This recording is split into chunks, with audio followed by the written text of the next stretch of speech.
ନଈକୂଳର ସେହି ଅଦୃଶ୍ୟ ପଦଯାତ୍ରୀ 2016ର ଏକ ଭୟଙ୍କର ସତ୍ୟ ଅନୁଭୂତି। ସେଦିନ ଥିଲା ଶୀତୁଆ ବୁଧବାର ରାତି। ଆକାଶରେ ଜହନ୍ ଥିଲା, କିନ୍ତୁ ସେ ଆଲୋକ କୁହୁଡ଼ିର ଘନ ବଳୟ ଭିତରେ ଅଟକି ପଡ଼ିଥିଲା।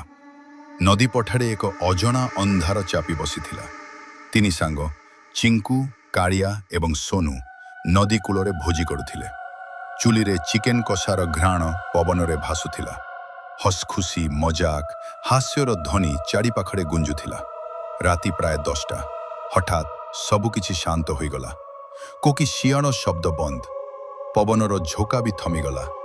ମନେ ହେଉଥିଲା ଯେ ପ୍ରକୃତି କାହାର ଆଗମନର ଅପେକ୍ଷା କରୁଛି।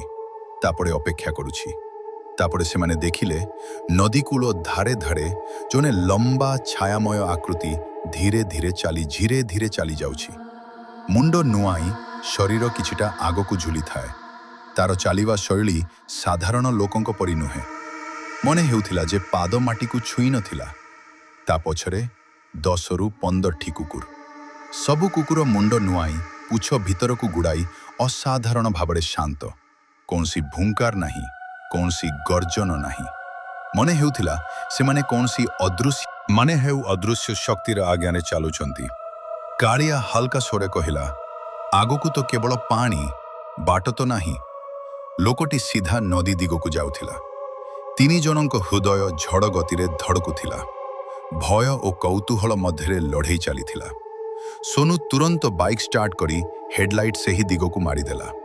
ତୀବ୍ର ଆଲୋକ ଅନ୍ଧାରକୁ ଚିରିଦେଲା ଏବଂ ସେମାନଙ୍କ ରକ୍ତ ହିମ ହୋଇଗଲା। ସେଠାରେ କେହି ନଥିଲା, ନା ସେହି ଲୋକଟି, ନା ସେହି କୁକୁରମାନେ। କେବଳ ଶୂନ୍ୟ ବାଲିପଠା। କୌଣସି ପାଦ ଚିହ୍ନ ନାହିଁ, କୌଣସି ଗତିବିଧିର ଚିହ୍ନ ନାହିଁ। ମାତ୍ର ଏକ ଥଣ୍ଡା ପବନର ଝୋକା ସେମାନଙ୍କ ଶରୀରକୁ ସ୍ପର୍ଶ କଲା ଏବଂ ମନେ ହେଲା କାହାର ଅଦୃଶ୍ୟ ଦୃଷ୍ଟି ସେମାନଙ୍କୁ ଚାହିଁ ରହିଛି।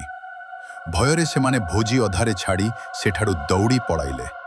କିନ୍ତୁ ଆଜି ବି ଏକ ପ୍ରଶ୍ନ ସେମାନଙ୍କୁ ଶୋଇବାକୁ ଦିଏ ନାହିଁ। ସେହି ଲୋକଟି କିଏ ଥିଲା? ସେ କି ଜୀବନ୍ତ ମାନବ ଥିଲା, ନା କୌଣସି ଶିକାରୀ?